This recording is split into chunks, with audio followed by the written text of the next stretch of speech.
Brought to you by Agilus Diagnostics.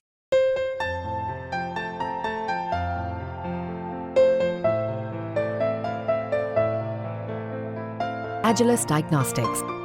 Bharat माता की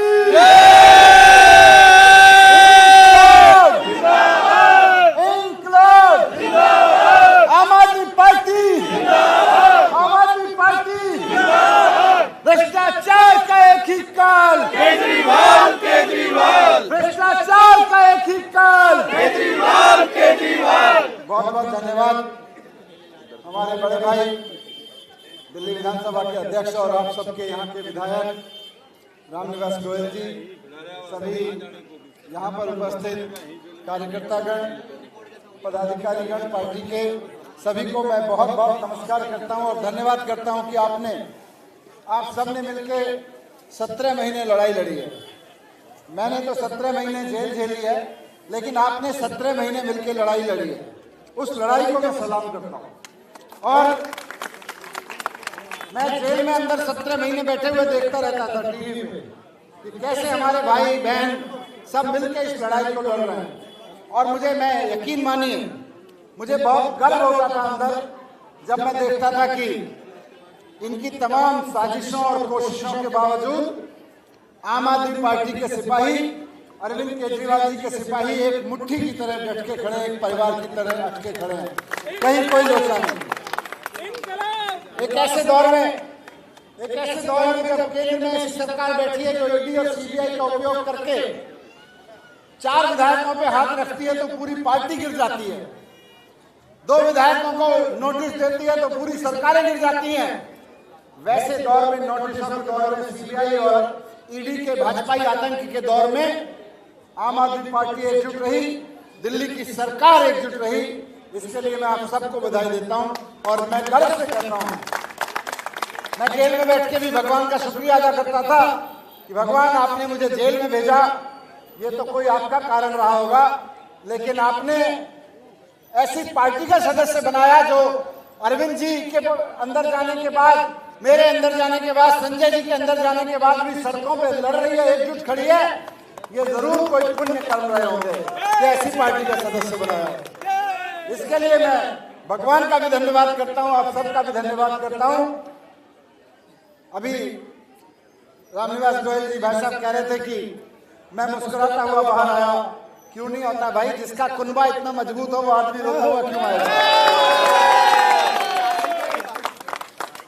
मैं 2 ही चीजें थी मेरे पास।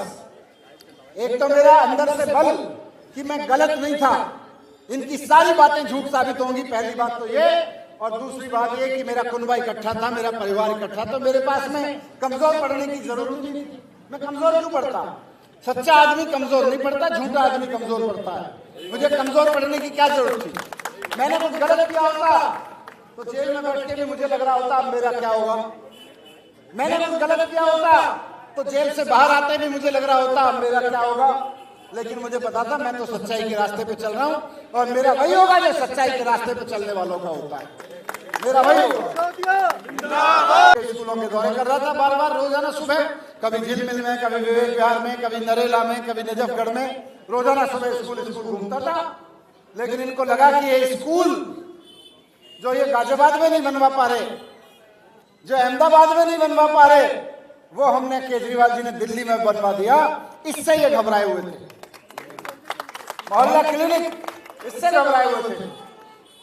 इन्होंने इतने बीजेपी ने 15 साल सरकार चलाई, गुजरात में 20 साल कहीं हो गए, 25 साल कहीं हो गए इनको सरकारें चलाते हुए। लेकिन हर राज्य में जहां बीजेपी की सरकार है, इन्होंने बिजली महंगी कर दी, बिजली महंगी कर दी। लोगों को आम तौर पे जो 10,000 रुपए, 20,000 रुपए, 30,000 रुपए कमाते हैं एक आदमी, 50,000 रुपए भी कमाता है एक आदमी, उसको बिजली का बिल भरना मुश्किल हो जाता है। वैसे में दिल्ली के आम आदमी के लिए बिजली के बिल 0 कर दिए और ऊपर उसके आम आदमी के लिए आधे रेट में बिजली कर दी। ये केजरीवाल जी को आता है, इसलिए इन्होंने जेल भेजा। इसलिए थोड़ी भेजा कि कोई गलत काम किया था। और कानून भी कैसे लगाए? जब मुझे कहा इन्होंने कि साहब शराब घोटाला किया है, तो कोई घोटाले वाले कानून लगाते ना मेरे ऊपर कानून लगाए आतंकवादियों वाले। जो दुनिया भर में आतंकवादियों पे लगाए जाते हैं। क्यों? क्योंकि इनको पता था कि घोटाले वाले कानून लगाओगे तो आराम से जमानत हो जाएगी। ऐसे कानून लगाओ जो आतंकवादियों पे लगाए जाते हैं, नशा के तस्करों पे लगाए जाते हैं, वो कानून मेरे और केजरीवाल जी के, संजय जी के ऊपर इन्होंने लगाए और हमको जेल में भेज दिया, क्योंकि उनमें जमानत मुश्किल होती है। अगर घोटाले का आरोप लगाओगे 2 मिनट में सच में साबित हो जाएगा, निकल जाएगा आदमी। लेकिन आतंकवादियों के कानून में, नशे माफिया वालों कानून में जमानत मुश्किल होती है। अगर झूठा केस लगाओगे तो जब कोर्ट में जाके केस तो खारिज हो जाएगा 2 साल बाद, 4 साल बाद, लेकिन आदमी 2 महीने बाद जमानत मांगने जाएगा तो जमानत नहीं मिलती। मैं आतंकवादी हूं क्या? मैं नशे का तस्कर हूं क्या? मेरे ऊपर, केजरीवाल जी के ऊपर आप ऐसे आरोप लगा रहे हो, लेकिन लगाए इन्होंने। इनके पास सत्ता है, ईडी है, सीबीआई है, कुछ भी दुरुपयोग कर सकते हैं। तो इन आतंकवादियों के कानून मेरे ऊपर लगा के इन्होंने मुझको जेल भेजा, इसलिए थोड़ा समय लगा। लेकिन जब समय लगा, मैंने भगवान से पूछा कि इतना समय क्यों लग रहा है? भगवान ने कहा थोड़ी और तपस्या कर। मैंने कहा तपस्या कर लेते हैं, बाहर भाई लड़ रहे हैं, हम अंदर लड़ लेंगे, कोई झंझट नहीं। और अब आप देखो, पिछले 1 हफ्ते में अगर आप ऑनरेबल सुप्रीम कोर्ट के ऑर्डर्स उठा के देखोगे तो साफ साबित हो जा रहा है कि भारतीय जनता पार्टी किस तरह से ईडी का दुरुपयोग कर करके आतंकवादियों वाले कानून लगा लगा के विपक्ष के नेताओं को जेल में भेज रही है। अब तो सुप्रीम कोर्ट ने धमकाना शुरू कर दिया है ईडी को कि तुम कर क्या रहे हो? किसी को भी उठा के जेल में डाल देते हो, किसी से भी कुछ बयान ले लेते हो, उसके बाद उसके बयान के आधार पर डाल देते हो, जेल में बंद आदमी का बयान सबूत बना देते हो। ये सब झूठ ऑनरेबल सुप्रीम कोर्ट के सामने सच अब वो हो रहा है, सच, इसका सच उजागर हो रहा है कि किस तरह से बीजेपी और उसकी एजेंसी झूठ बोल रही थी, कैसे बीजेपी और ईडी ने झूठी साजिशें रची। अब तो मामला कोर्ट में है, मैं इस पर ज्यादा नहीं कहूंगा, लेकिन फिर भी मुझे फक्र है आज अपनी ईमानदारी पे, केजरीवाल जी की ईमानदारी पे, रामनिवास गोयल जी और सारे आप सब लोगों की ईमानदारी पे, और मुझे फक्र है अपनी सरकार के काम पे और केजरीवाल जी के विजन पे, केजरीवाल जी की दूरदृष्टि पे। उनको पता है और वो बार बार कहते हैं एजुकेशन के बिना देश तरक्की नहीं कर सकता। केजरीवाल जी को इसीलिए जेल में डाला क्योंकि बीजेपी का एक भी नेता ये बात नहीं कहता। बीजेपी का एक भी नेता इस पे काम नहीं कर रहा। कोई मुख्यमंत्री देख लो, इधर उधर की बात करते रहेंगे, कोई बुलडोजर चल रहा है, कोई कुछ कर रहा है, कोई कुछ कर रहा है, लेकिन स्कूल कोई नहीं बनवा रहा है। स्कूल केवल केजरीवाल जी बनवा रहे हैं, बिजली के दाम केवल केजरीवाल जी सस्ते कर रहे हैं, अस्पताल केवल केजरीवाल जी बनवा रहे हैं। केवल और केवल केजरीवाल जी के पास में हमारी और आपकी समस्याओं का समाधान है। ये बीजेपी वाले तो ऐसे ही करते रहेंगे। तो मैं आपको धन्यवाद देता हूं इस लड़ाई में इकट्ठे होकर खड़े रहने के लिए। बहुत लंबी लड़ाई लड़ी आप सब लोगों ने, मुझे अच्छा लगा। बाहर आया तो और अच्छा लगा। केजरीवाल जी भी बहुत जल्द बाहर आ जाएंगे। अब तो बस मान के चलो हफ्ते 1.5 हफ्ते का मसला है। केजरीवाल जी भी हम सबके बीच में बाहर आएंगे और यहीं से बाहर के कहेंगे कि बीजेपी वालों तुम्हारी सारी साजिशें नाकाम हो गई एक सच्चे आदमी के सामने। इन्होंने हमारे ऊपर इतने आरोप लगाए थे, ध्यान है, किसी एमएलए को पकड़ा, फिर किसी को पकड़ा, मेरे ऊपर भी 2017 में भी सीबीआई की रेड कराई थी, उसमें भी मामला झूठा निकला। इस बार लोग नहीं किया और अब तो साबित होने लगा कि यार इनके ऊपर इतने आरोप लगाए थे, एक भी सच्चा नहीं निकला। अब की बार इनको काजल की कोठरी में धक्का देके खड़ा किया है, इस उम्मीद में बीजेपी वालों ने कि काजल की, कहते ना, कहावत है ना कि काजल की कोठरी में जाओगे तो एक तो कालिख लगेगी। लेकिन अरविंद केजरीवाल जी की टीम है, हम अरविंद केजरीवाल जी वो नेता हैं और उनकी टीम वो टीम है जिसको काजल की कोठरी में भी धक्का देके भेजोगे ना तो भ्रष्टाचार की कालिख हमारे ऊपर लग नहीं सकती। इतने ईमानदार लोग। अरविंद केजरीवाल, अरविंद केजरीवाल, अरविंद केजरीवाल जी की टीम इतनी कट्टर ईमानदार है, काजल की कोठरी में भी इसको धक्का दोगे तो इस पर बेईमानी की कालिख लग नहीं सकती।